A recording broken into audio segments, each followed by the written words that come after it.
Welcome to the Banker Lamp. Please enjoy the video.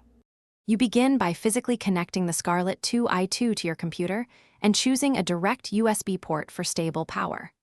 Once done, install Focusrite drivers on Windows or rely on Mac's class-compliant support so the interface appears in your audio devices. Then open your DAW and set the sample rate and buffer. This gives predictable latency and prevents audio glitches. Make sure the 2i2 is selected as both input and output so audio routes correctly. You next assign each physical input to a track in your DAW and choose mono or stereo depending on the source. Then set gain on the front panel knobs. Turn slowly while talking or playing until the halo LED stays green and peaks around -12 to -6 decibels. This preserves headroom and reduces clipping. If you need latency-free monitoring, engage Direct Monitor on the 2i2. Otherwise, monitor through the DAW for effects and plug-in tracking.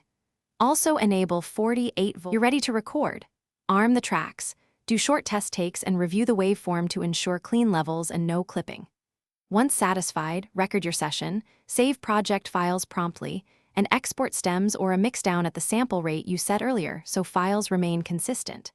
If something goes wrong, no input or no output, first confirm the Scarlett is selected in System and DAW settings. Check OS microphone permissions. Match sample rates between devices and try a different USB port.